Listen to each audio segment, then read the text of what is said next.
Olá, tudo bem? Bom dia. Meu nome é João Paulo. Pertenço aí à I3 Contabilidade, que pertence ao grupo da Brasil Etorial. Me apresentar um pouco. Eu sou hoje executivo de negócios na I3 Contabilidade, em formação em Direito pela Faculdade de Minas Gerais, pós-graduado em Direito Civil, com foco em bens de sucessão.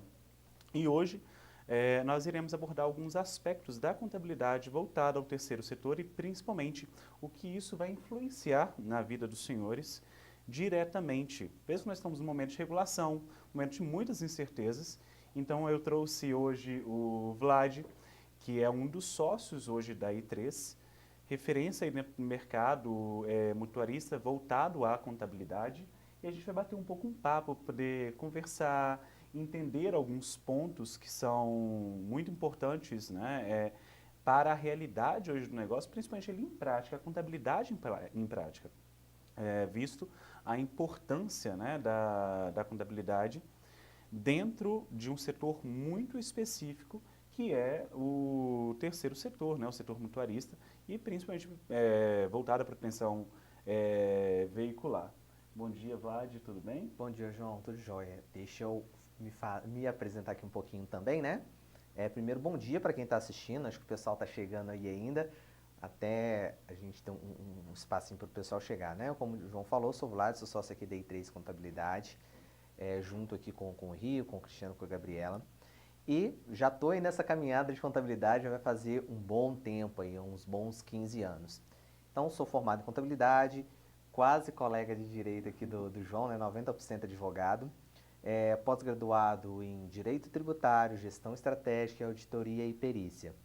Então, hoje a gente vai conversar um pouquinho, gente. A ideia aqui, né, quando me convidar, o João, surgiu a ideia da live, a gente conversando ali durante os dias. A ideia é trazer uma visão contábil, como a contabilidade pode ajudar vocês nesse processo de regulamentação e também depois, né, João? Sim, Como que vai, exato. vai funcionar. Então, assim, acredito que todo mundo já tenha lido a minuta, todo mundo já tenha lido ali a 2013, 2025, a legislação que surgiu.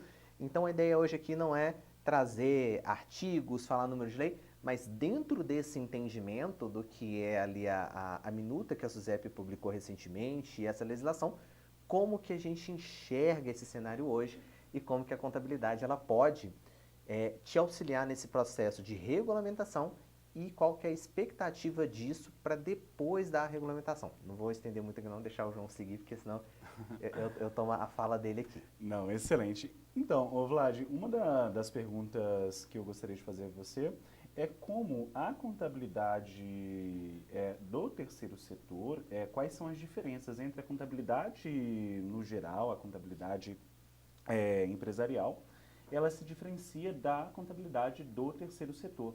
E quais são esses aspectos? Qual a maior diferença hoje que muitos, né, de quem está nos assistindo sempre pergunta, né? Fala assim, pô, eu já tenho já constituída uma contabilidade desde o início da minha associação, da minha empresa, e por que trocar? E com isso eu gostaria que você nos explicasse um pouco mais. Ah, não, perfeito. Vamos lá. Hoje, vamos trazer aqui para uma realidade de escritório de contabilidade, né? Que acho que o foco aqui não é aquele que tem a contabilidade interna. Costuma chegar muito para a gente, né, João? Uhum. As associações, as cooperativas, elas já têm uma contabilidade.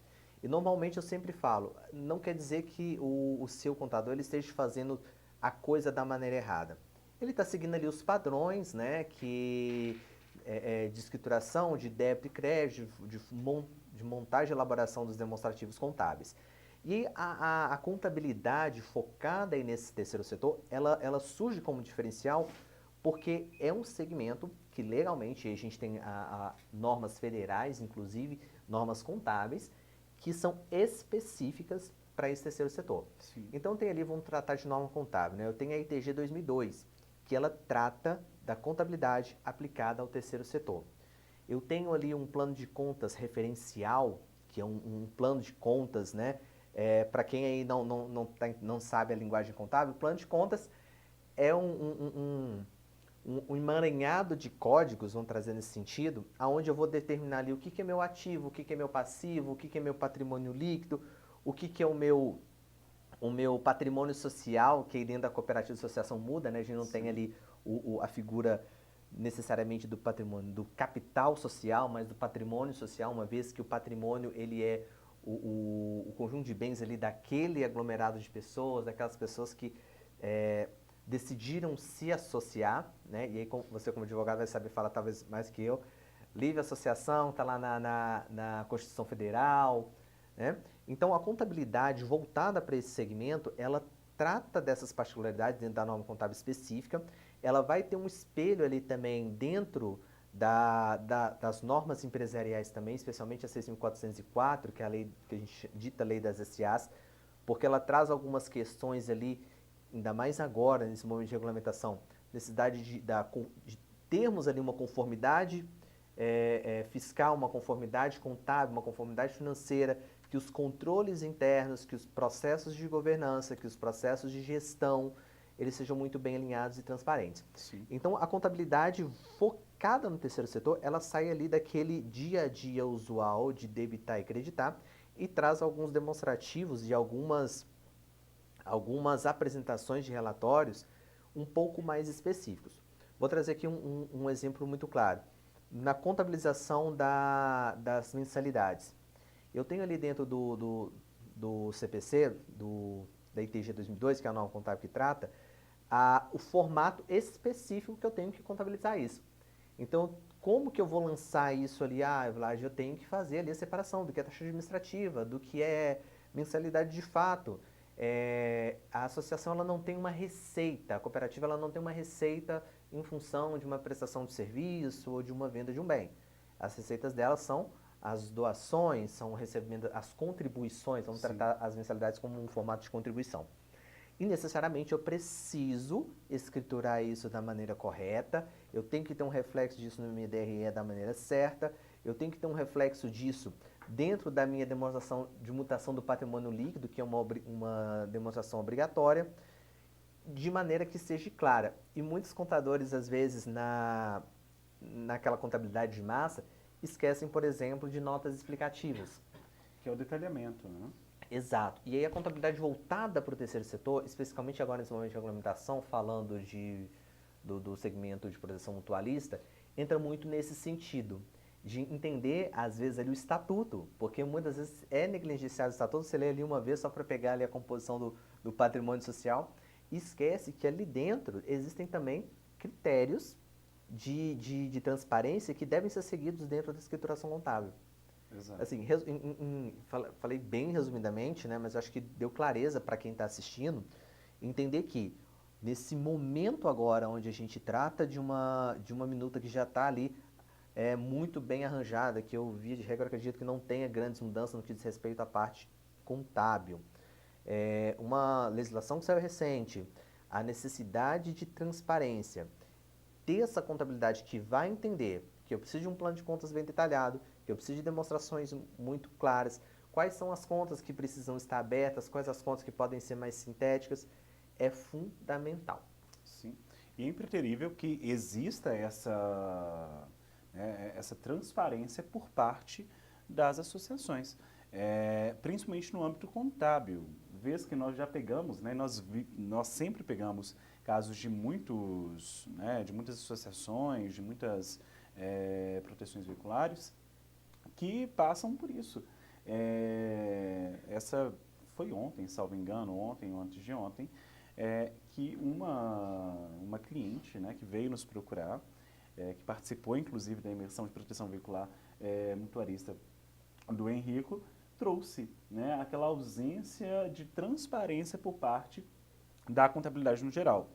Obviamente que muitas vezes o trabalho, né, ele é executado da maneira correta, mas havendo essa não familiaridade com o terceiro setor, se torna um problema e uma segurança, tanto contábil quanto jurídica, porque nós estamos num momento de regulação e caso ocorra, né, qualquer tipo de auditoria por parte da SUSEP, vez que ela pode fazer a qualquer momento, pode haver aplicação de sanções, multas, né? Sim, hoje, como eu falei, às vezes a contabilidade tradicional, né, a contabilidade de massa, ela faz ali o trabalho dela de maneira correta. Só que entender que dentro de um momento de regulamentação eu preciso de especialistas, de pessoas que estejam ali focadas nesse mundo, ela é essencial justamente por esse nível de detalhamento e também porque normalmente aí eu tenho que fazer aqui um merchanzinho para I3, né? É, o foco é trabalhar mais próximo do cliente. Sim. Por quê? Porque eu preciso de, eu vou usar aquele jargão que nós usamos muito nas reuniões, fazer com que eles sintam que a contabilidade, ela de fato esteja Interna. dentro da associação, dentro da cooperativa.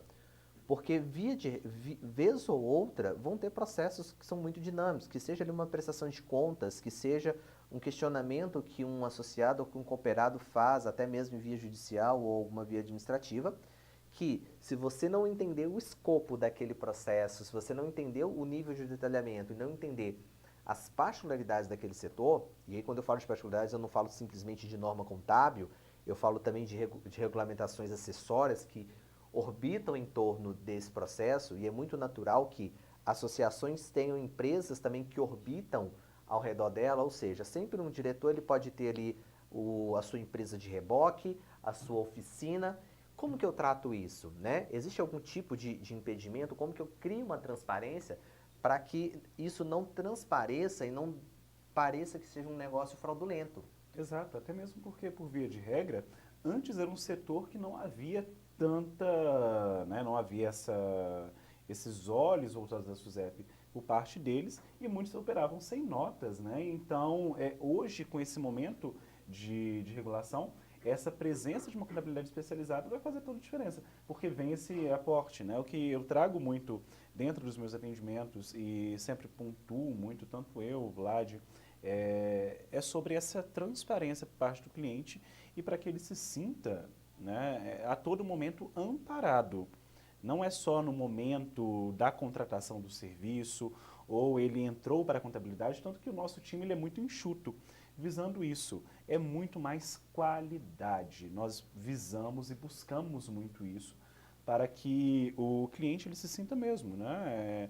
Você, dono de associação, você, dono de uma cooperativa, ou até mesmo, né, quem venha se tornar uma administradora, né, já que nós estamos num momento muito aquecido no mercado, é que venha para nós, mas que nós trazemos, né, para que nós possamos trazer a esse parceiro, né, eu não digo cliente, um parceiro mesmo, para que nós possamos fazer com que você cresça, para que nós cresçamos juntos e você tenha ali esse amparo por parte de uma contabilidade que não vai só te colocar ali no seu casting e fazer o seu trabalho, te mandar os seus balancetes, responder uma pergunta ou outra, é o relacionamento. Eu acho que hoje o que falta muito dentro do mercado é esse relacionamento próximo para com o cliente, né? E você tocou num ponto importante, João, ainda reforçando aqui a sua primeira pergunta do porquê de ter uma contabilidade especializada no terceiro setor, em especial no segmento de proteção mutualista, né, nesse momento, tem um respaldo um reflexo muito grande também quanto às administradoras que vão surgir. Por quê? Uma vez que essas administradoras elas vão gerir todo o processo das associações, né, é fundamental que a contabilidade dessa associação, ela esteja muito bem alinhada dentro dos critérios de conformidade, dentro das normas que a SUSEP estabelecer, dentro do nível de segurança que a SUSEP ela estabelece, e que no momento que essa demonstração contábil ela tiver o reflexo dentro ali da administradora, que é uma SA, Sim. uma empresa que pode ter lucro, mas é uma empresa que vai ser fiscalizada, que vai ser auditada e que vai responder diretamente por tudo que acontecer ali. Então, tudo começa na ponta. Eles são responsáveis solidários, né, por toda Exato. a... Cara, nasce na associação. Imagina, se você tem uma associação toda bagunçada, você não tem um balancete legal, você não tem uma estrutura de plano de contas que funcione, você não tem um financeiro que funcione da maneira correta. Eu, como administrador, eu não queria nem olhar para a sua associação, né? Mas, enfim, só reforçando um pouquinho mais dessa necessidade de se ter pessoas que entendam do processo, né? Que conversem ali, que tenha também até mesmo, e aí é interessante no formato que nós trabalhamos, que tem uma visão ali junto com a atuária, uma visão junto ali com o jurídico, porque hoje não, cada vez mais, né, a a regulamentação e os processos, eles tornam necessário, a gente está vendo isso dentro da minuta, a necessidade de uma equipe multidisciplinar. Sim. Então você não pode ficar ali só com a sua contabilidade apartada, só com o seu jurídico apartado, só com o seu atuário apartado. Você precisa que esses três mundos, né, dentro da minuta ele traz essa figura, né, é nítido ali dentro e ele traz claramente a necessidade do atuário, do contador e tal, que eles estejam orbitando no mesmo ciclo, estando ali unidos no entendimento na conversa. E o contador ele precisa entender também a linguagem do atuário, a linguagem do jurídico, e aí entra essa expertise de estar ali girando dentro desse mundo. Porque a gente sabe hoje que legislações são diversas. Né? Quem trabalha às vezes com supermercado, trabalha só com supermercado, dada a complexidade. E nós optamos por isso, justamente dada essa complexidade. Exato. E uma pergunta é como a contabilidade ela contribui para a transparência na prestação de contas na organização do terceiro setor. Nós sabemos que a contabilidade, né, ela vem com esse viés de transparência na parte contábil, né, a título mesmo de balancetes, tributos e afins. Dentro do terceiro setor, desse setor atuário, como que e o porquê que a contabilidade ela vem com esse intuito, né, de total transparência, muito enregado dentro do que nós já falamos anterior, mas pegando um pouco o gancho, eu gostaria que você nos explicasse, como ela vem para contribuir nesse aspecto da transparência da lisura, né? Vendo, né, a minuta da SUSEP, né, que ela pede já essa lisura nos cálculos, nas informações, nos balancetes, e dentro disso o que você percebe em relação ao mercado atual e o porquê da importância dessa lisura? Nossa, sensacional, João. Essa pergunta eu vou começar a te responder de trás para frente, tá? Do porquê, depois o como. Eu vou trazer alguns conceitos aqui, gente, eu vou ser um pouco didático, tá? Eu vou puxar alguns conceitos de auditoria e vou puxar alguns conceitos de princípios de contabilidade. Quando a gente tem a principal norma, né, que a gente chama o CPC 00, que vai estabelecer as normas do relatório financeiro aplicado, ou seja, a estrutura da apresentação dos demonstrativos contábeis, associada à ITG 2002, que é a que vai tratar sobre o terceiro setor, e algumas normas de auditoria que são fundamentais, que dentro, inclusive, da minuta ela traz. Vou fazer esse arranjo todo. Vamos lá. Resumindo, eu tenho ali alguns princípios de contabilidade que me exigem que a informação seja auditável, que ela seja comparável, que ela seja fidedigna, que ela respeite alguns princípios, como, por exemplo, o princípio de competência, e que alguns, e aí vamos trazer também normas, né? Alguns demonstrativos obrigatórios, né? Que eu acho que você até falou que ia me perguntar sobre isso depois, mas deixar para detalhar eles mais no final.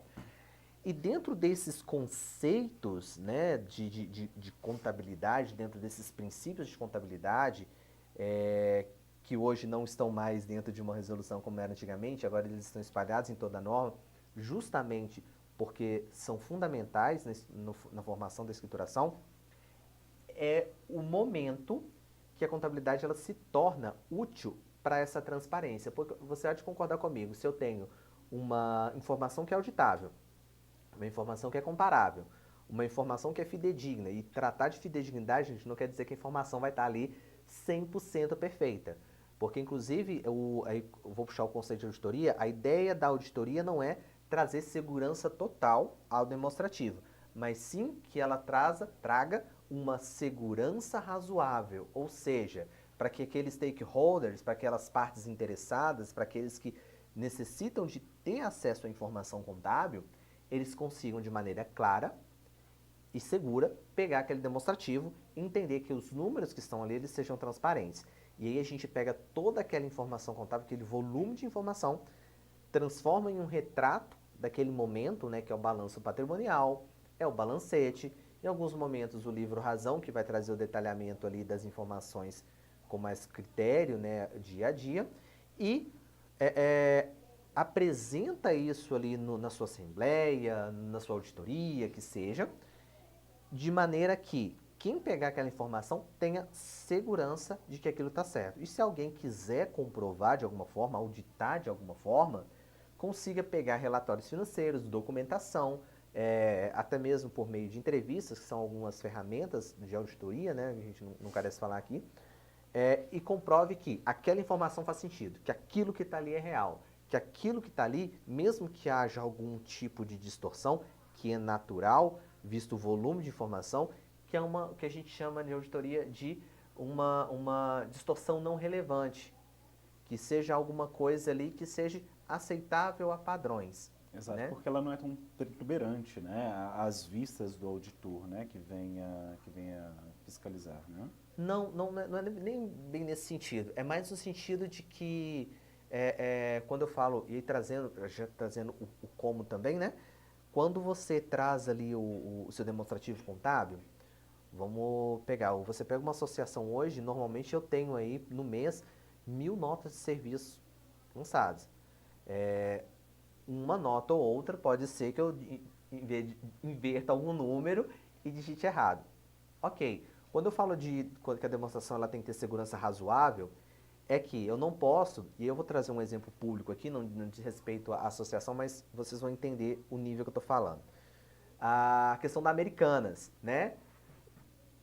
Confundir 2 milhões com 20 bilhões é muito zero que esqueceram de colocar. Então, assim, é uma distorção relevante. Agora, uma distorção que seja pequena, cara, isso é extremamente auditável, isso é extremamente passível de correção, entendeu? E aí a contabilidade, ela entra nesse sentido. Eu tenho que ser transparente com as minhas informações, então se eu pego um balancete, eu tenho que entender que aquele valor de taxa administrativa que está ali dentro realmente corresponde à taxa administrativa. Na hora que eu vou ver o reflexo disso lá nas minhas despesas, eu tenho que ter isso ali alocado dentro das minhas despesas operacionais vinculadas à administração. Eu tenho que ter isso de alguma forma. E aí isso vai ser definido como? Estatuto. Dentro do estatuto eu tenho que ver. Eu vou fazer separação por cento de custos? Opa, eu preciso, meu estatuto exige que eu faça por cento de custo. Cara, então nós vamos ter que criar uma contabilidade que seja ali feita com base em cento de custos. Vlad, não separo por cento de custo. Então nós vamos ter que criar ali dentro do seu balanceio das suas informações contábeis, é lógico, respeitando as normas contábeis, ferramentas e mecanismos que deixem transparente a alocação dos custos. Entendeu? Entendi, consegui compreender. E uma pergunta dentro do que você pontuou é que quais demonstrações contábeis elas são obrigatórias para entidades sem fins lucrativos?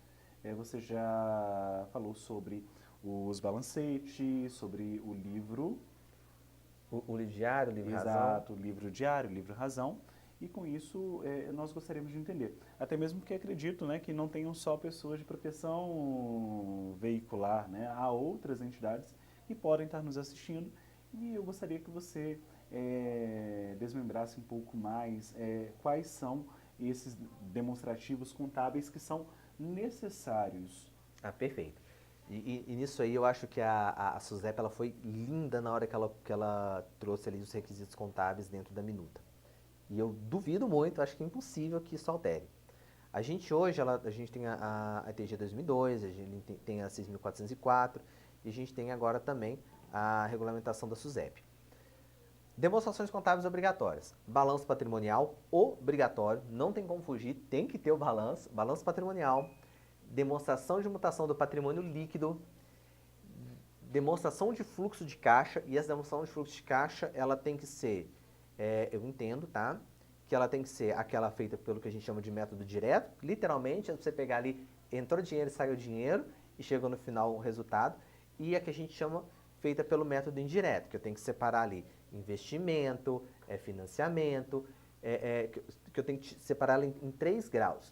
Essa, a ITG 2002, ela deixa bem claro que tem que ter. Então, falei do balanço, falei da DMPL, demonstração de mutação de patrimônio líquido, falei de demonstração de fluxo de caixa, uma informação, um demonstrativo que é muito negligenciado, muito negligenciado, e que agora, com a regulamentação, vai ser indispensável. Notas explicativas. Vlad, o que é isso? O que é nota explicativa? Nunca ouvi falar disso na minha vida. Notas explicativas, gente, elas são um demonstrativo auxiliar né? Se você pegar aí alguns balanços que são publicados em jornais, né? E sites, vocês vão ver que no final da demonstração contábil, normalmente existem algumas que chamam lá o título de notas explicativas. Essas notas explicativas, elas são usadas para quê? Para trazer informações que às vezes não são claras ali dentro do balanço. Por exemplo, eu tenho um que a gente chama de passivo contingente, que ele não é representado no balanço, ele não é representado na minha DRE, porque é um passivo que ele não é possível, ele é remoto. Pode ser que, assim, a chance dele acontecer, de eu ter que pagar aquela dívida, ela é pequena.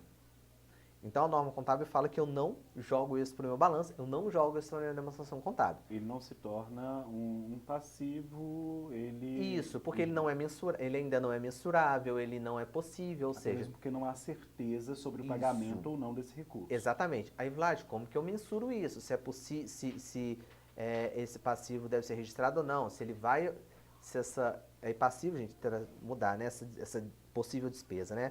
Vou trazer um exemplo aqui. Você tem ali na associação um processo judicial.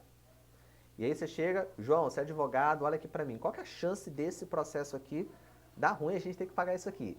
Aí você fala, não, Vlad, isso aqui é 70% que a gente não vai ter que pagar. Você concorda que isso é uma possibilidade muito remota de que eu tenho que pagar? Eu não vou colocar isso ali, não vou provisionar isso no meu balanço. Mas você enquanto associado, você enquanto administradora, não é importante que você saiba que, embora remoto, exista essa possibilidade? Sim. Isso vai para notas explicativas.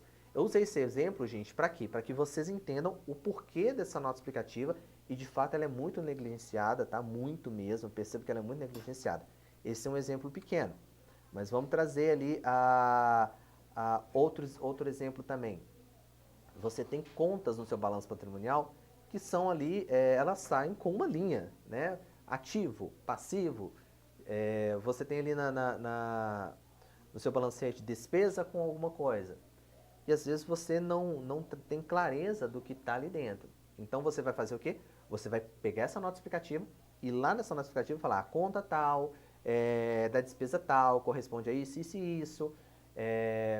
Você tem às vezes alguma questão que você acredita que terá de ser feita. Vlad, olha, no ano passado a gente tivemos problema com o nosso balanço, tivemos com taxa de contabilidade, tivemos algumas coisas aqui, e em algum momento eu estou refazendo a minha apuração do ano passado e vou ter que publicar novamente esse balanço. Uhum. E aí, é lógico, eu não vou entrar em conceitos, que existem normas contábeis que tratam ali da demonstração contábil apresentada após a publicação ou antes da publicação, né? A alteração de norma contábil, política e política contábil, não é nosso foco aqui. Mas vamos voltar aqui para a nota explicativa. Você há de concordar comigo que quando eu fizer essa mudança, né, eu vou ter um demonstrativo contábil, às vezes, com algumas alterações, eu preciso de colocar essa informação, qual é a política contábil que foi alterada, o que levou a essa alteração. E isso, garantindo a transparência, ela vai estar também relacionada dentro da nota explicativa. É lógico que existem outros documentos legais apartados, no caso de uma mudança de política contábil ou correção de erro, isso também tem que ser convocado, uma assembleia, bolei aqui, gente, como diz, quinta-feira, véspera de sexta, acho que é natural, né? Totalmente. É natural. Então, assim, voltando. Então, além da assembleia extraordinária, de ter que levar isso a público, né?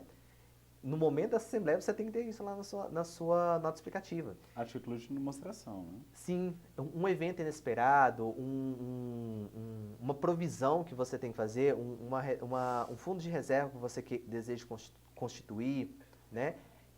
No momento que você leva, gente, imagina que lindo, você vai para uma assembleia, tem ali uma situação esporádica, e aí no momento que você é questionado, você não, vai na página tal, que tem lá uma nota explicativa número tal, que vai estar detalhando o que acontece. Olha que mundo legal, olha que demonstração contábil e que segurança que você traz para a sua associação, para a sua cooperativa, quando você tem isso. Agora imagina se você é questionado sobre um assunto e você não tem essa informação. Aí você, pera aí que eu vou ligar para o contador aqui agora. Né? E às vezes o contador está em outra reunião e aí vira aquela bagunça, né? Sim, demonstra total insegurança, né? A lisura nas informações e tê-las prontamente é tudo um diferencial. Puxando um pouquinho a sardinha para a I3, é muito disso, né? Um dos nossos clientes, por exemplo, em uma reunião, perguntou sobre a resposta entre as informações solicitadas por eles quando fossem necessárias.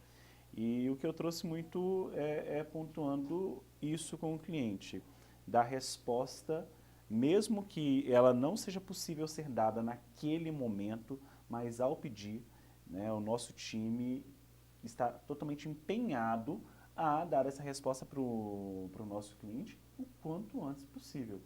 Porque nós estamos tratando de algo muito sério. É o dinheiro da sua associação. É o seu bem, né? Muitos aqui, eu vejo muito uma empresa como uma criança, né? Que ao nascer você cria, você cuida, ela cresce, ganha corpo, e é o que isso nós buscamos muito. E vem a contabilidade, ela seria mesmo como sangue daquela operação, né? Juntamente com o comercial, com o jurídico, né? Com toda a estrutura de uma grande empresa, seja ela grande ou pequena, né? Crescendo, é isso, né? O contábil ele vem trazer essa sustentação por parte dessas empresas. E uma pergunta que eu tenho para você, muito dentro dessa pertinência do que eu disse, é quanto a como a contabilidade ela auxilia na captação de recursos. Então, o investidor, ele entrando para dentro de uma associação, né, pega um pouco também do rateio também, né, do que está sendo ganho, do que está sendo dividido, e como ela traz essa credibilidade junto a investidores, né, sociais, órgãos públicos, né, e também a comunidade no geral, ou seja, né, os associados que pertencem a esse grupo de negócio. Perfeito, vamos lá. Primeiro ponto que a gente tem que traçar aqui, que quando a gente fala do segmento de proteção mutualista, a gente não vai ter tanto aquela figura do no segmento terceiro setor a gente nem pode trazer tanta figura do investidor, mas do colaborador, né? Daquele que contribui. Contribui Isso. para o crescimento do negócio. Exato. Ou o conceito ali de uma possível subvenção. Estou trazendo essa diferença porque é importante a gente entender isso. Até mesmo na hora que vocês forem constituir a associação de vocês entenderem que aquele aporte de dinheiro que é feito inicialmente, que pode ser feito inicialmente, seja por meio de bens ou por meio de dinheiro mesmo, ele entra ali como se fosse uma doação para aquele grupo, né? Na cooperativa muda um pouquinho, mas aquele aporte inicial ele entra ali como se fosse uma doação, ok? Ele doa o seu bem para que seja constituído aquela... É porque é um patrimônio social, né? Porque quando você fala de uma empresa limitada, o sócio, o cotista, ele faz o quê? Ele pega o dinheiro, ele investe esperando retorno. Como o fim da associação não é o lucro, é gerir, no nosso caso aqui, é proteger o patrimônio, é criar uma coletividade que em conjunto se proteja, se resguarde, crie fundos ali para se manter, então não tem a figura ali de um investimento de fato. Acho que ficou claro, né? Beleza. Aí quando você fala assim, Vlad, é lógico que ninguém quer ter uma associação só com 10 pessoas, né? Isso ia estar mais voltado, parecendo um clubinho do que uma associação.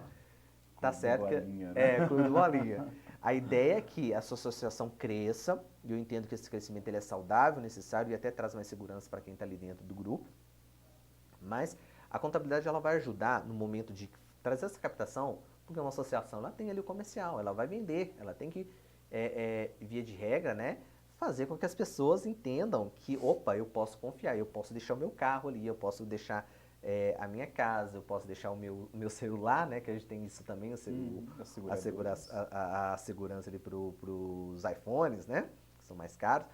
Então, o associado, o cooperado que vai entrar, ele tem que sentir segurança nisso. E como que ele vai sentir segurança nisso? E aí é um ponto que a gente tem que pensar também nesse sentido, aí eu não vou entrar na parte de direito, que ainda não é minha área, no que diz respeito, inclusive, à transparência. Nós não estamos vendendo seguro, nós estamos vendendo uma proteção mutualista, ok? Então, se eu, mais esperto, não é tão a realidade da grande parte da população, mas sempre aquelas pessoas que têm um bem maior, mais caro, que procura, entende um pouco mais, ela vai querer saber se aquela associação, onde ela vai pagar a mensalidade, a taxa administrativa todo mês, se ela precisar daquele serviço, ela vai ter. E como que ela vai saber disso? Olhando a demonstração contábil. Olhando o balance, pedindo o balancete, pedindo ali a informação, entendendo que aquilo que está ali dentro traz segurança para ela, ou seja, eu tenho um que a gente chama de disponível, né, lá no meu ativo circulante. Opa, realmente, eles têm uma movimentação bacana aqui, o dinheiro flui. Eu tenho um fundo de reserva lá no meu PL, no meu patrimônio líquido, que, opa, peraí, é um valor considerável. Então, se eu precisar de acionar alguma coisa aqui, se acontecer alguma coisa com o meu patrimônio, eu sei que esse grupo de pessoas a qual eu estou decidindo me associar ou me cooperar, eles têm condição de arcar com aquilo ali.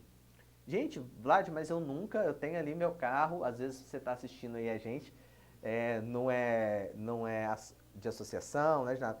Vlad, eu nunca pensei nisso, sim, mas e aí a ideia, né? E aí eu desmistifico um pouquinho, das vezes, do medo que algumas associações têm de trazer, de transparecer as informações do balanço para os seus associados. Gente, não precisa ter medo. Se aquilo ali está ok, se aquilo ali tá certinho, eu sei que tem algumas questões de mercado, de estratégia de captação, mas, e também sei que não é tão comum os associados pedirem isso, tá? Mas caso peçam, não há o que ficar ali com medo se você tem uma demonstração contábil que fica certinho.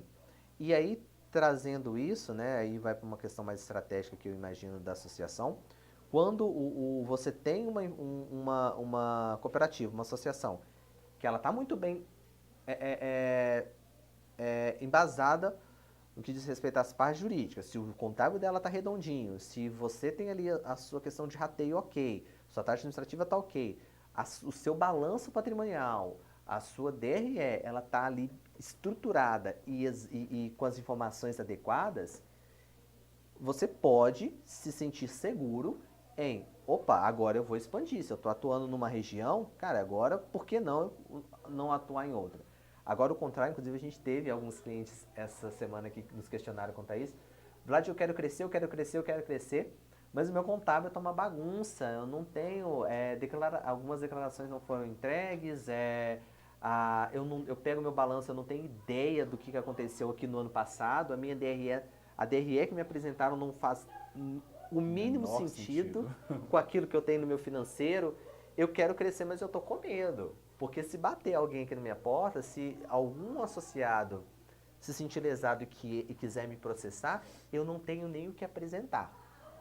Né? Então, assim, ter essa contabilidade especializada, que entenda inclusive o próprio mercado mutualista, que entenda que em vários momentos vão ter processos, em vários momentos as demonstrações contábeis podem ser solicitadas, podem ser periciadas, e ter a segurança que, não, pode vir, podem trazer os processos que eu tenho o que apresentar. Eu posso pegar o meu balancete, apresentar para um perito, para um auditor, que eu estou tranquilo, eu vou para casa, eu vou dormir.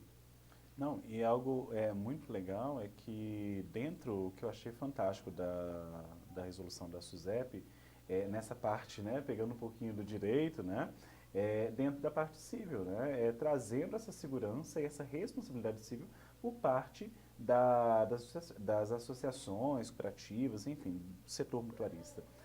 Haja visto, né, a CPI que houve no Rio, né, pela Alerj, trazendo pontos, né, como esses, né, você tendo ali uma demonstração contábil efetiva, muitas vezes, caso ocorra um boom, ações judiciais, indenizatórias, enfim, né, tanto na seara civil quanto no Código de Defesa do Consumidor, você tendo esses demonstrativos, o conjunto probatório ao apresentar em juízo, né, ou seja, as provas, elas se tornam muito mais fáceis, né, e com isso, muitas vezes você tem a maior segurança, tanto jurídico quanto contábil, né, é o que muitas vezes preocupa muito as associações, né, e esse segmento. Deixa eu só colocar um adendo aqui quanto às cooperativas, tá?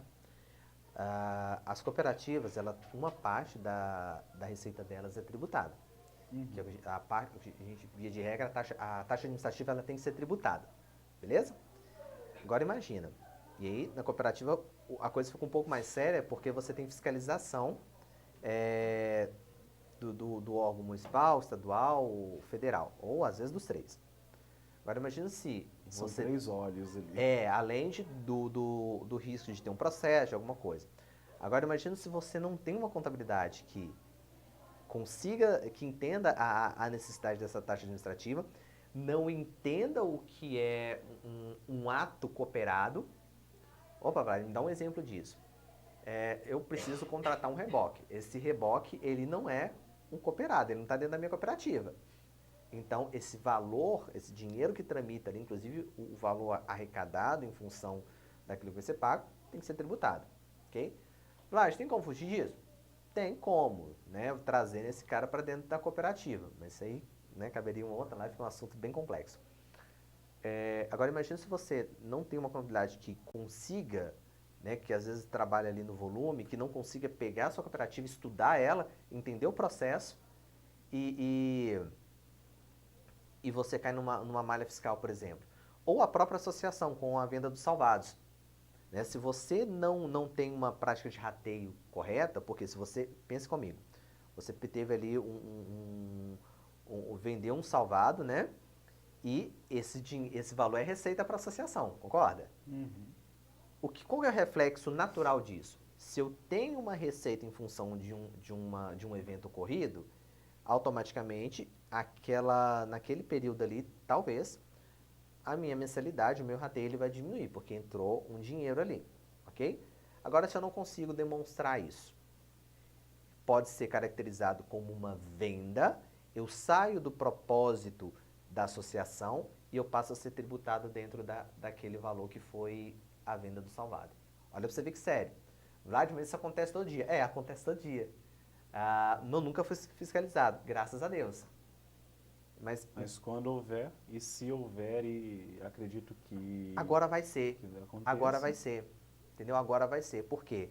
Porque, inclusive dentro da minuta, dentro de tudo que a gente tem estudado sobre o assunto, trazendo o exemplo dessa venda salvada, ele tem que estar muito transparente na demonstração financeira e na demonstração contábil.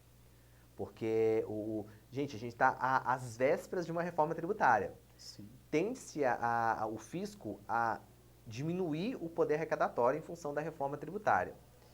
Agora imagine, fisco com menos arrecadação, com um déficit fiscal absurdo. Qualquer espaço, isso é uma visão minha, tá? Nossa, vai estar sendo pessimista. Não, porque na contabilidade a gente já viu muita coisa. O fisco ele vai tentar, de alguma forma, cobrir essa diferença. Né? E aí entra a fiscalização. É entender se a associação está operando da forma correta, se a cooperativa está tributando e operando da forma correta. Sim, até mesmo porque, pensando, né, na reforma tributária, acredito eu, né, que o fisco ele vai ter aí esse olhar muito voltado, até mesmo porque a União ela não quer ter nenhum tipo de ônus, ela quer ter, na verdade, os ganhos, né, e os pagamentos corretos. E pegando muito dentro disso, eu queria te fazer uma pergunta. Vamos lá. Quais são os desafios hoje dos contadores no terceiro setor? Você que está aí há tanto tempo dentro do mercado, o que você vê como maior desafio, ou dentre tantos, do terceiro setor? E principalmente nesse momento de regulação. Certo. E aí eu acabo que esbarra também um pouquinho na minha dor, né? Hoje o maior desafio que eu entendo é o tempo. O maior desafio que eu entendo hoje é o tempo. Por quê?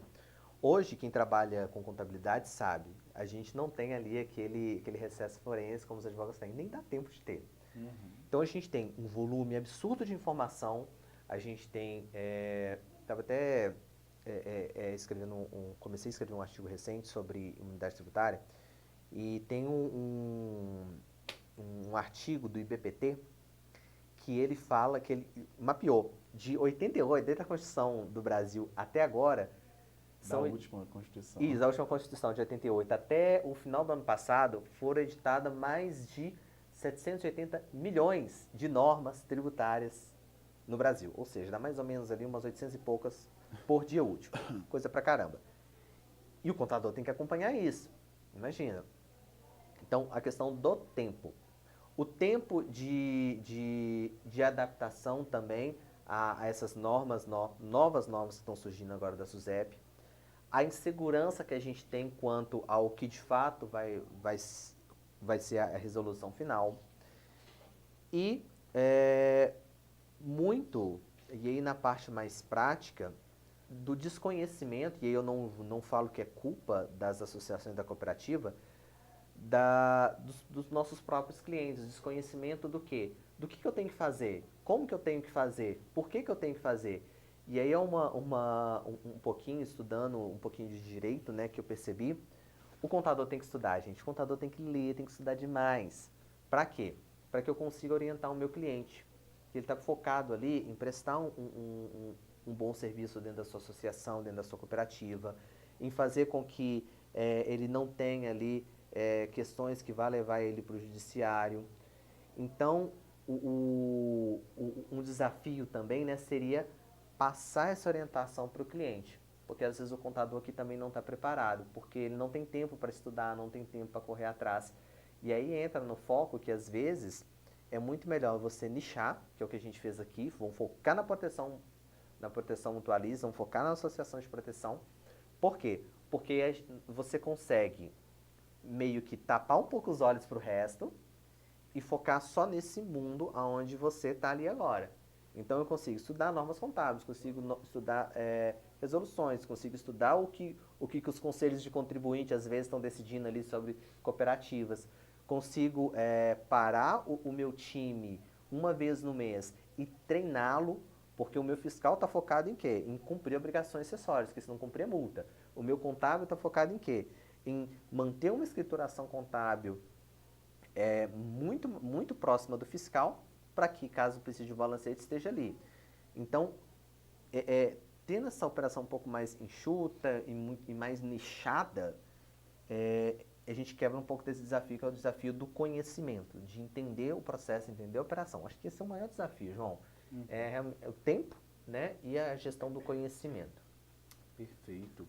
E uma dúvida, né, de qual forma que a contabilidade ela pode apoiar a tomada de decisões estratégicas das entidades.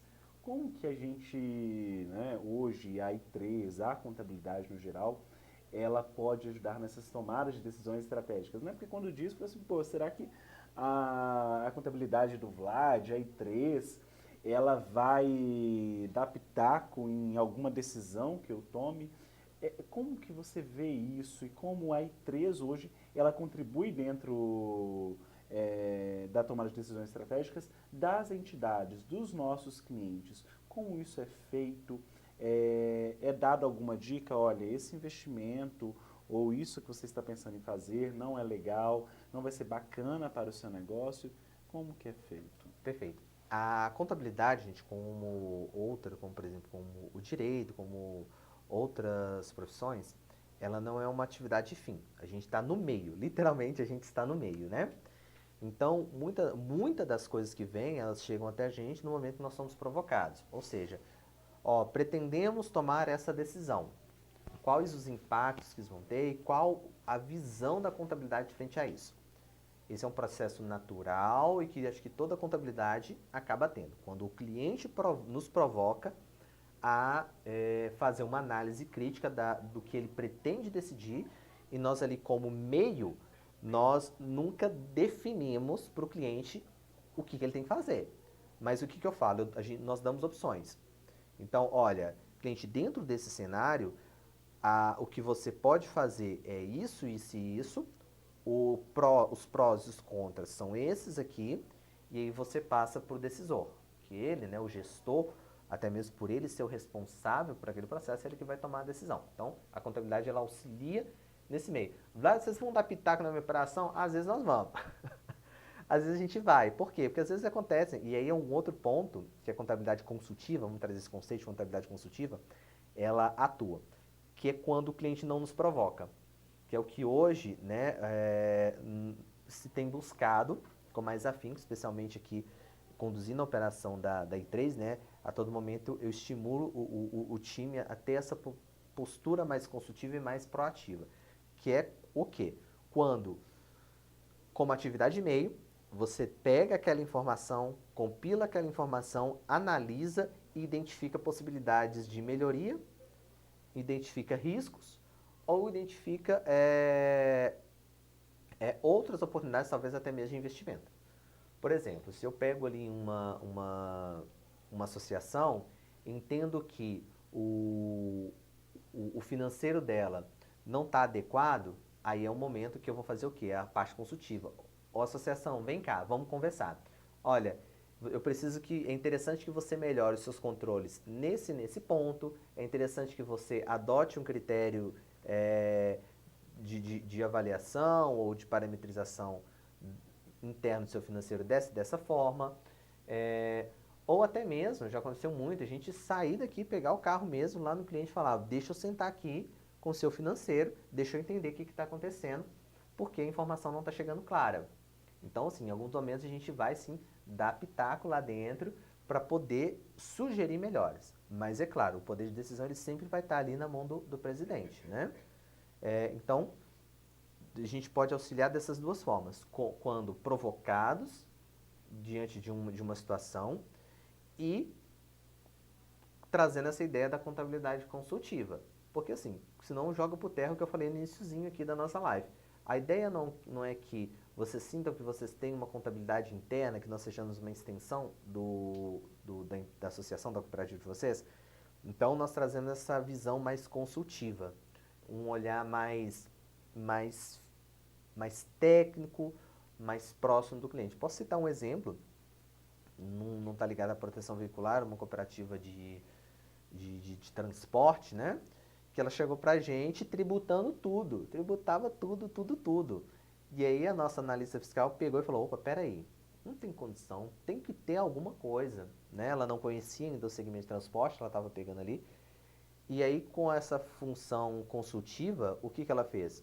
Ligou nas nossas consultorias, leu a legislação e falou assim, opa, peraí, existem coisas que eu não preciso tributar, existem coisas que eu posso ter uma diminuição de tributação aqui.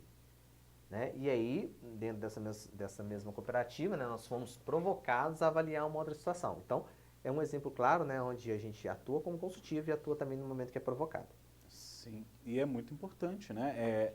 Hoje o que a gente busca muito para os nossos parceiros é essa diminuição também de tributos, né? Pegando aí essa proatividade do nosso fiscal em reconhecer que havia por demasiado tributos dentro daquela entidade, daquela empresa, para reduzir essa carga tributária e trazer aí para aquela entidade maior ganho, né, e redução também tributária. Nós sabemos que hoje existem, né, em alguns segmentos, né, principalmente na proteção patrimonial mutuarista, um grande número de encargos que são direcionados a essas empresas. E quando você tem ali uma contabilidade com aquele olho muito, sabe, aquela expertise mesmo de saber, opa, tem alguma coisa errada aqui, o que a gente pode fazer para melhorar? E isso é muito interessante. Dentro, né, de fazer uma outra pergunta, qual é o papel da auditoria independente no fortalecimento da governança do terceiro setor? O que você vê dentro dessa pergunta, principalmente quando se trata de auditorias que possam vir, né, por parte de residência da própria SUSEP, ou até mesmo sem que ela peça, né, que ela imponha àquela entidade, tendo o auditor, né, independente, fazendo ali a análise daqueles cálculos. Certo. Isso, gente, é uma questão que está na minuta e eu tenho certeza que não vai mudar, tá? Uhum. Até mesmo porque hoje toda entidade ali que tem algum tipo de regulamentação do SISEP, ela está obrigada à auditoria. Primeiro, vamos desmistificar um pouquinho a ideia do auditor independente. O que seria esse auditor independente? Porque a minuta ela traz a ideia do auditor externo e do auditor interno, ok? E é algo que certeza que vai permanecer, porque com vistas a outras entidades regulamentadas pela SUSEP, a auditoria ela é fundamental. A independência que traz esse conceito auditor independente é, eu vou fazer uma redundância aqui. O auditor, a ideia do auditor independente independe dele ser interno ou externo. Ele pode ser tanto externo quanto interno. Isso, a independência ela tá ligada, e aí é um ponto de atenção que eu vou chamar para quem está assistindo a gente, para não tenha um auditor como inimigo, tá? Aquela ideia do auditor que vai chegar na sua associação, na sua cooperativa, fazer um relatório com a caneta vermelha e falar que está tudo errado, ela não existe mais. O auditor ele atua mais como uma figura mais consultiva do que repressiva. É claro, se ele te passar as orientações para que sejam feitas mudanças e a entidade não fizer, é lógico que ele não tem como, vai fazer ali um parecer, uma opinião cheia de ressalva. Ok. Mas a independência do auditor, gente, ela está ligada à própria independência do cargo dele, ou seja, ele tem que ser autônomo ali dentro.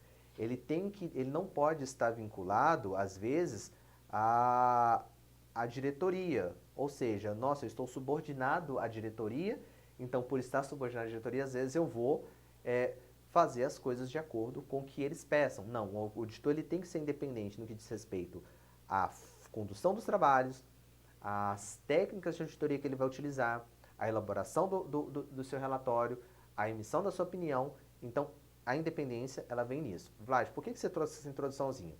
Porque a minuta ela traz a ideia do auditor interno. Esse auditor interno, vocês têm que entender que, mesmo sendo contratado pela entidade, então ele traz ali, de certa forma, certo grau de parcialidade. Parcialidade não quer dizer que ele é conivente, tá? Uhum. Ele tem que ter autonomia para atuar dentro dessa instituição sem a interferência de terceiros, ok? Então, essa é o conceito. Externamente fica mais fácil, você contrata uma empresa de auditoria, ela vai lá dentro, ela faz ali o trabalho e depois vai embora. E como a pergunta era como que a auditoria pode ajudar na governança, né? Exato, isso. Justamente quando ela traz esse conceito da independência dela, porque ela vai entender os processos de governança e de gestão daquela entidade, vai entender aonde são os pontos frágeis e vai reportar à diretoria.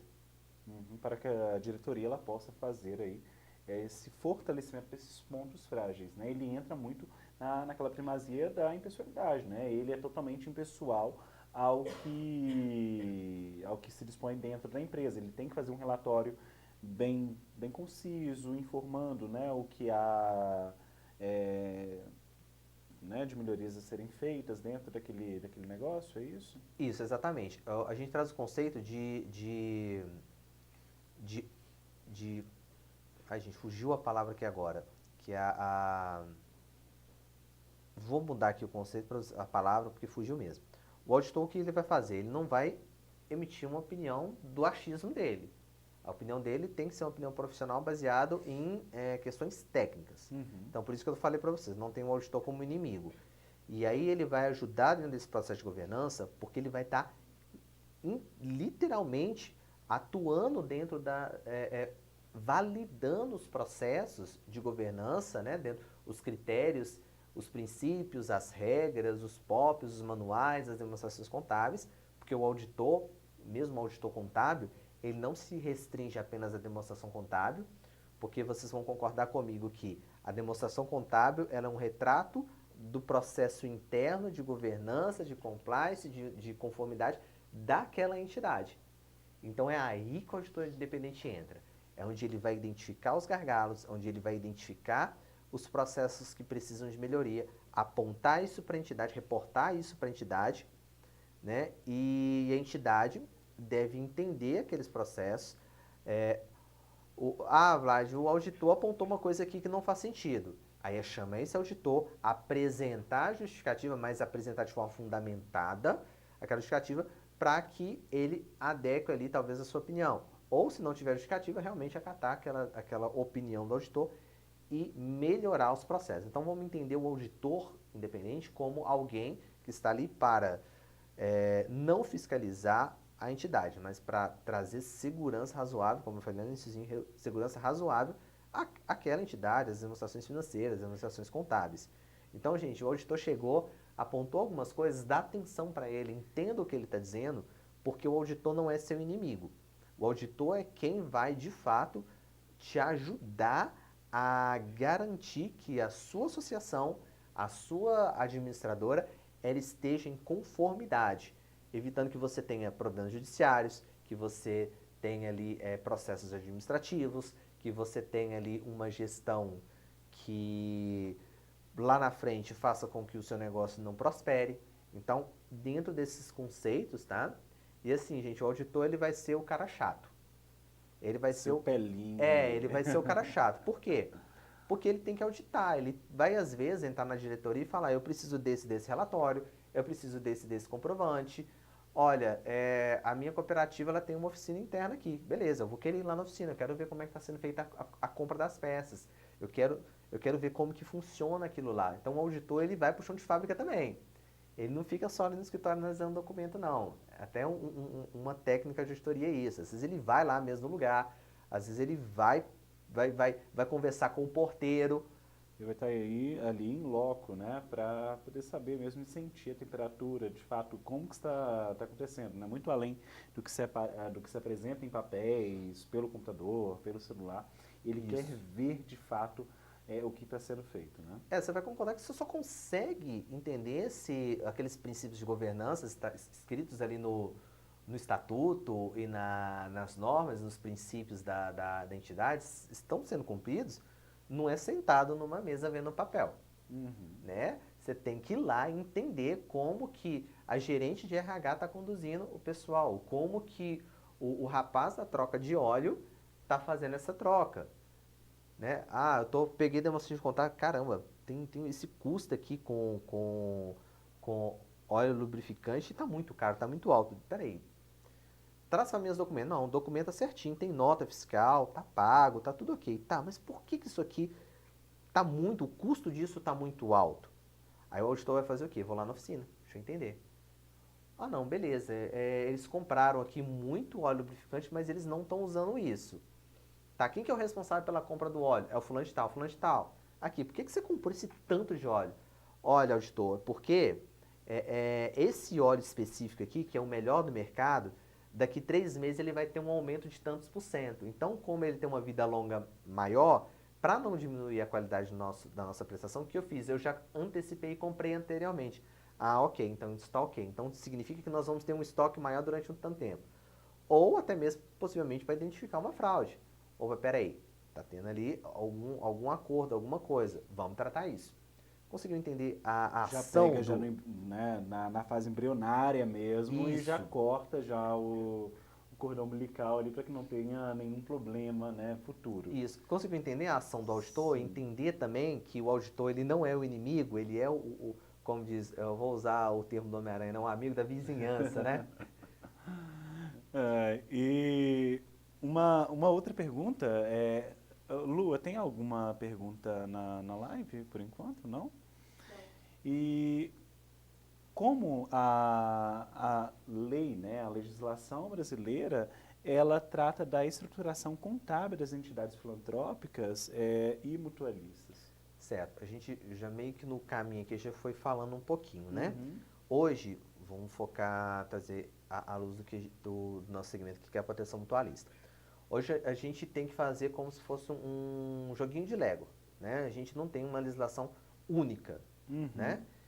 E aí É um dentro compilado de isso, legislações que orbitam no nosso ordenamento jurídico. Né? exatamente. E aí, gente, só falando, eu vou trazer aqui aspectos de contabilidade, tá? Existem muitos outros aspectos que esbarram na contabilidade, mas que ficam também ali com o jurídico. Vou trazer o conceito aqui tão focado na contabilidade, naquilo que vocês precisam ter dentro da associação de vocês. A gente tem as normas, as leis mesmo, e aí vamos trazer a 6.404, que é a lei das SAs, ela traz ali uma série de questões que vão ter reflexo diretamente nas administradoras, e é uma lei também que a gente acaba usando ela aí por um monte de coisa, além de SA, beleza? Então essa é uma. Eu tenho a Lei 213/25, essa daí todo mundo já sabe, né? Careca essa de saber. não é literalmente careca de saber. Essa a gente precisa mesmo ficar atento. Nós temos a minuta da SUSEP, né? E temos outras resoluções da SUSEP também. Então, assim, tá vendo que é um jogo de Lego. Resumindo isso tudo, além das normas contábeis, né? Eu tenho começando lá, CPC 00, estrutura conceitual para apresentação de relatório financeiro, que vai trazer ali as premissas do que é uma escrituração contábil. Eu tenho a ITG 2002, que vai tratar da contabilidade para associações, para entidades sem fins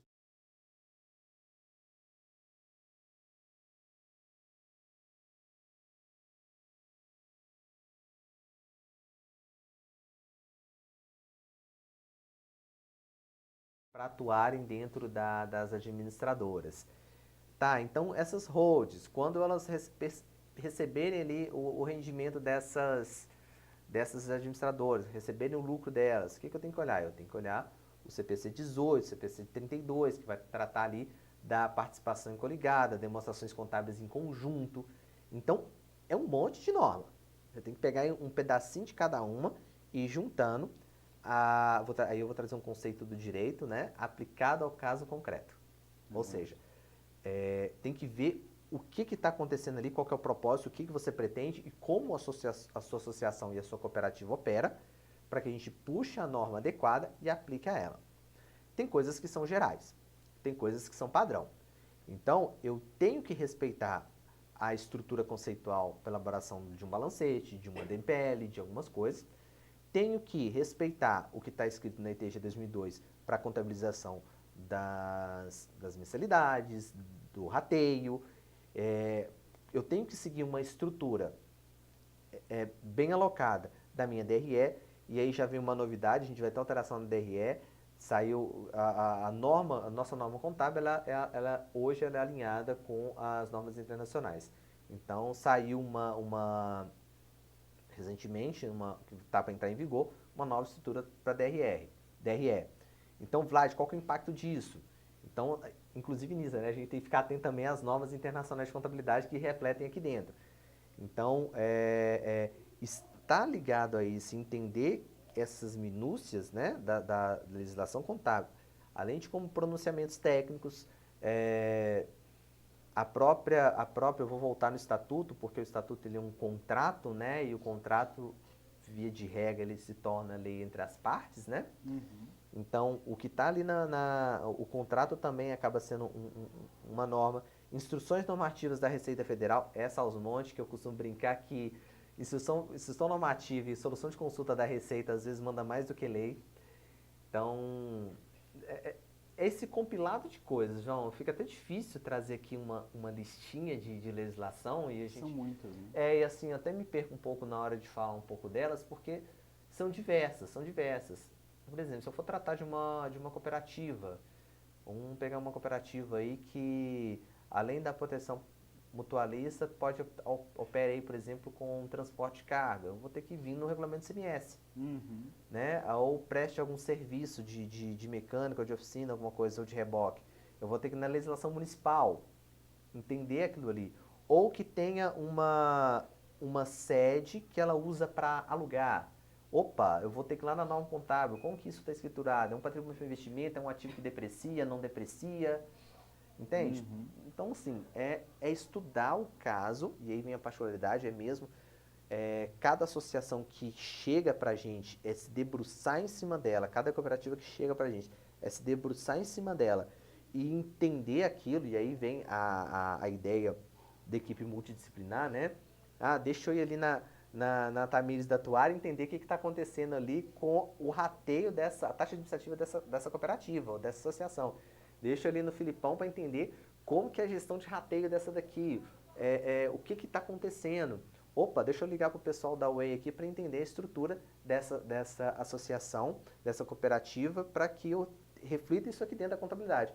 E o caminho inverso também, né? Então, acho que eu, assim, de maneira abstrata, né, eu acho que eu consegui te trazer a resposta, porque eu não tenho aqui, não consigo trazer é isso aqui, né? O que a gente tem hoje que eu posso falar assim que é pontual é a Lei 213, a minuta, que ainda é uma minuta, a Lei das SAs, que é importantíssimo, todo mundo lê ela, tá? Ainda mais quem está querendo aí abrir a administradora, é fundamental comparado com outras leis, não é uma lei extensa. É fundamental que faça uma lida. E aí, gente, usem ferramentas. Pega a legislação, joga lá no GPT, pede ele para dar uma resumida, né? Já que se você não tem a familiaridade com a linguagem jurídica. Só para quê? Para que na hora que os advogados, que a contabilidade começar a falar com vocês, não seja algo estranho. Não seja algo novo, né? É.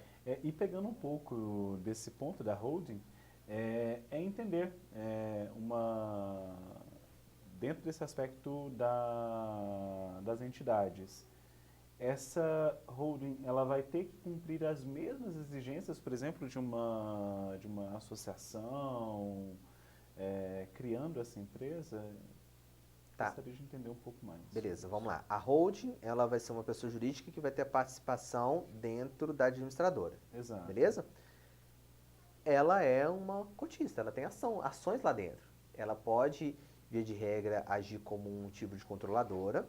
E a gente tem normas contábeis, inclusive a 6.404 ela estabelece alguns critérios para definir quem tem controles e influência sobre a entidade. E aí é o ponto-chave, que eu não vou ter resposta, cai para discussão.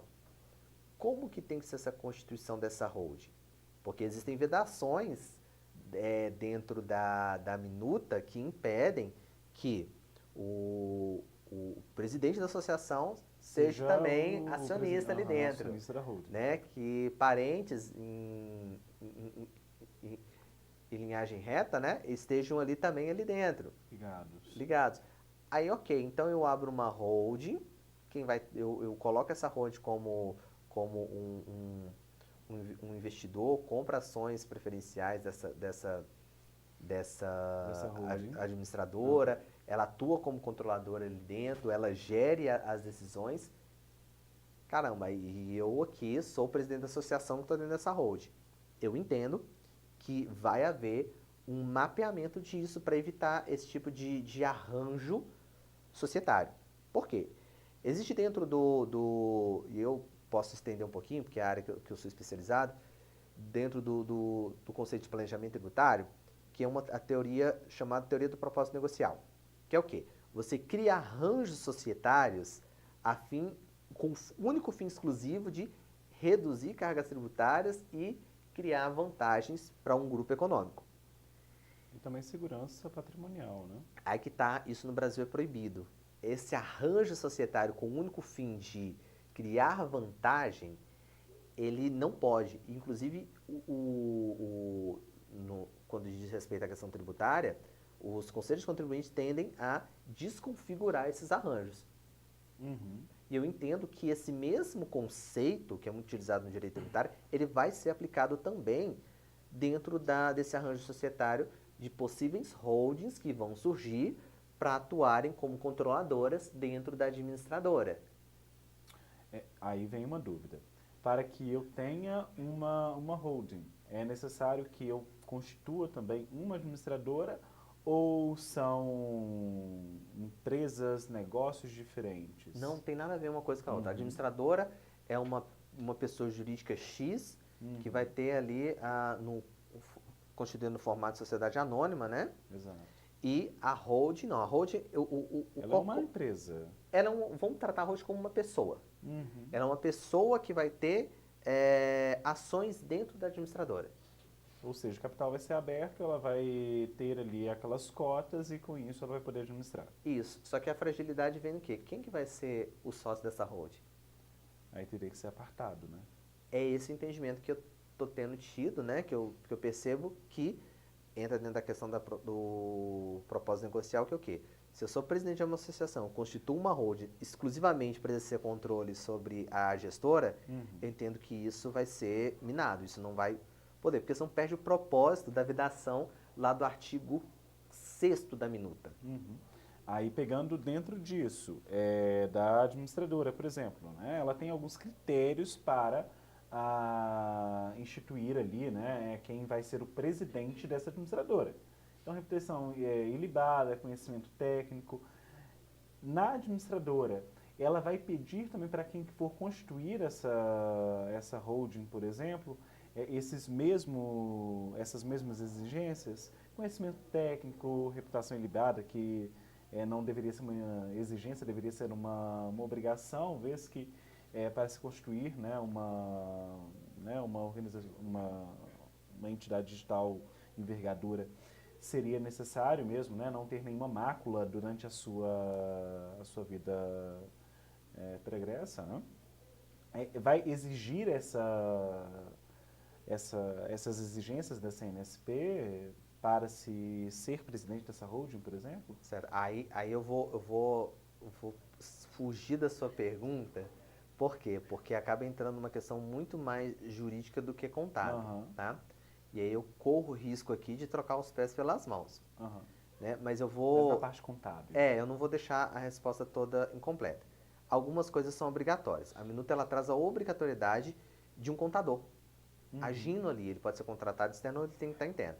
Então já traz uma obrigatoriedade de ter alguém qualificado para atuar ali dentro.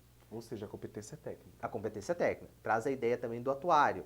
Vlad, ela abre a margem para que o contador atue como atuário, mas eu acho que é loucura o contador atuar como atuário. Uhum, Né? São assim, mundos diversos, né? Eu não consigo enxergar essa possibilidade, até mesmo porque a rotina do contador dentro dessa administradora vai ser uma rotina pesada. Tudo vai estar sobre ele, né? Todas as demonstrações contábeis, por isso que é necessário, além da competência técnica, e aí um ponto relevantíssimo, para atuar ali dentro, eu entendi também que, estando lá dentro, atuando internamente, ele pode acumular cargos, né? Como contador e como auditor, ele pode ter essas duas funções ali dentro, como auditor interno. Como contador está tudo certo, basta ter ali sido aprovado no exame de suficiência do conselho e ter o CRC ativo, está ok com o conselho. uhum. Mas para atuar como auditor, ele precisa de fazer o exame de qualificação técnica do Conselho Federal de Contabilidade e a prova, associada a isso, a prova da SUSEP, que lhe permite atuar como auditor nas entidades regulamentadas pela SUSEP. Ou seja, são duas provas, Uhum. são duas provinhas. Que, assim, via de regra, são provas bem pesadas de fazer, mas que se justificam devido à segurança que a SUSEP exige para as entidades que ela gere, que ela supervisiona. Perfeito. Vou deixar aberto aqui para alguma dúvida, caso alguém as tenha. Também vou deixar também o nosso WhatsApp também, para quem tiver qualquer tipo de dúvida, né? Eu acho legal, né? A gente abrir esse campo, né? Caso alguém que esteja vendo tenha alguma dúvida em relação à sua contabilidade atual, ou queira nos conhecer, queira marcar uma reunião, né? Vai ser um prazer, né? O nosso time fazer essa reunião com quem tiver interesse.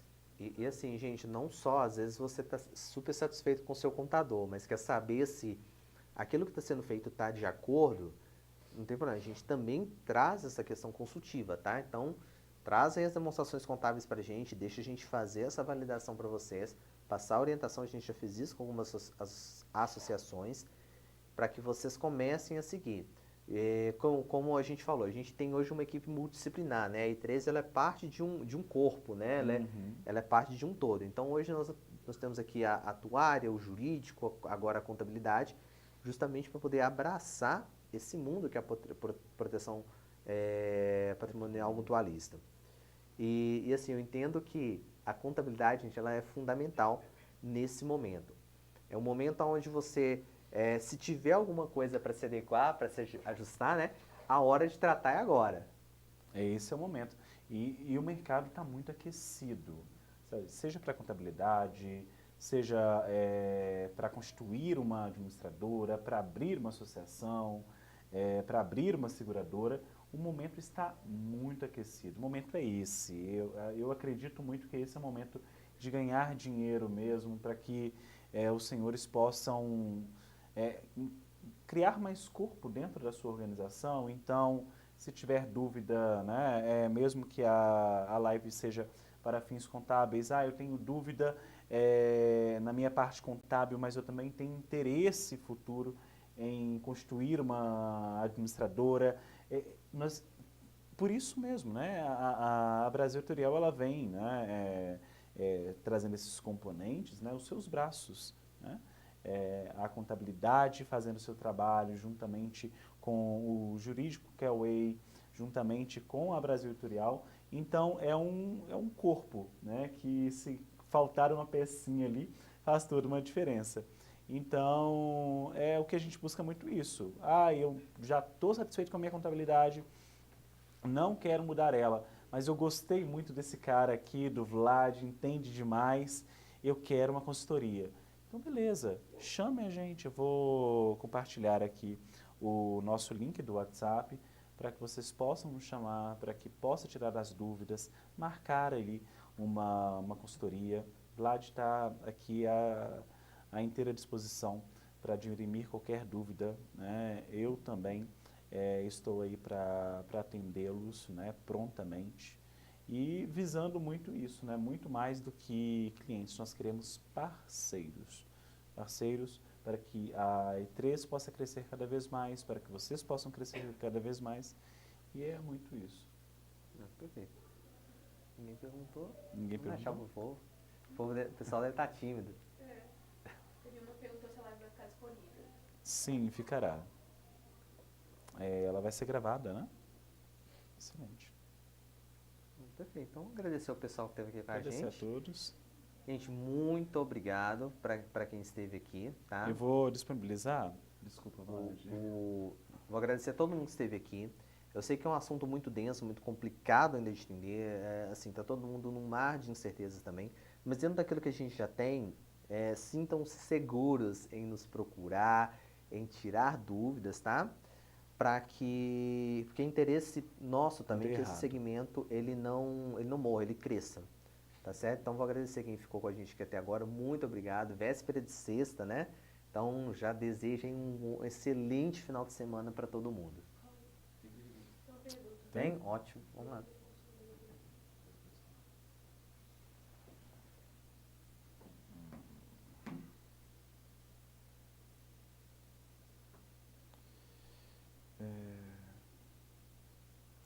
Se a holding está investindo legalmente em contratos claros, você pode ler para mim que eu não estou conseguindo enxergar. Eu estou sem óculos. Se a holding está investindo legalmente com contratos claros, sempre ações de sócios e a administradora atuam de forma independente e transparente. Não há ilegalidade direta, correto? Qual que é o nome da pessoa que perguntou? Ariel.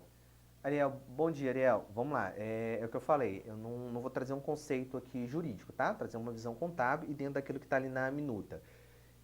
Se você olhar no artigo 5º e 6º da minuta, ela tem algumas vedações. Eu entendo que no formato que você trouxe, realmente faz todo sentido. O que a gente está falando ali, a minuta ela traz ali algumas vedações expressas, né? E, naturalmente, pensamos que tem uma holding, ela foi devidamente constituída, tá tudo redondinho, tudo dentro desse cenário perfeito que você desenhou. Se a gente falar de forma direta, ok, não há vedação. Só que entra muito dentro dessa ideia, né? Dos arranjos societários, e aí a gente tem que esperar a versão final da minuta e entender também que talvez trazer uma visão um pouquinho jurídica também sobre esse arranjo societário do que seria considerado ali um arranjo ilegal ou que pudesse trazer algum tipo de suspeita ou de interesse. Porque eu entendo que, quando eu coloco ali no artigo 6º, os impedimentos, é justamente para poder evitar conflitos de interesse e que a administradora, em algum momento, ela venha ali cobrir algumas questões frágeis da associação ou que haja o que a gente chama de uma gestão ali temerária. Entende? Então, assim, ainda é uma lacuna aberta. Eu milito nessa impossibilidade de se ter esse arranjo, justamente pela segurança que o artigo 6º da minuta traz, mas é uma discussão que eu acredito que tem que ser aberta ainda, que a gente tem que realmente chamar,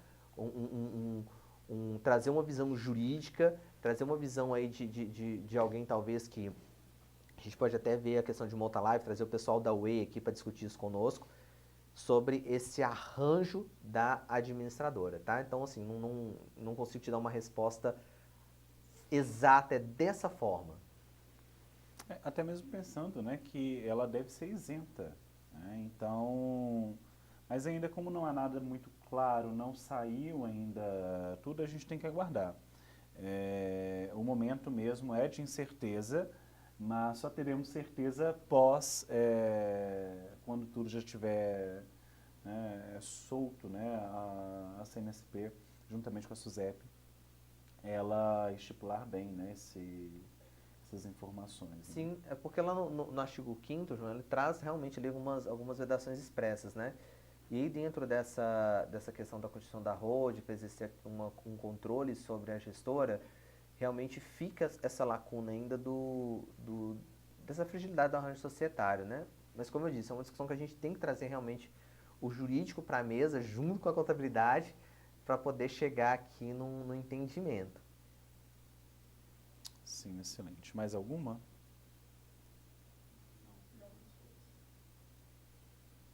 Então, excelente.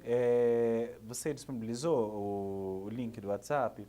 Aí quem tiver dúvidas aí pode nos chamar, tá? A live também vai ficar disponibilizada para que os senhores possam rever, quem não tiver, né, podido acompanhar aí durante esse tempo de conversa, mas fica disponível, né, Wander? Beleza. É só agradecer aí vocês aí. Eu agradecer o João, agradecer a Luana, Samuel que está aqui com a gente também, né, que deixou esse cenário bonito aqui para nós. Show demais, só agradecer a todos aí. Lua, Samuel, Vlad, muito obrigado, viu? E tenham nada. todos aí um excelente dia.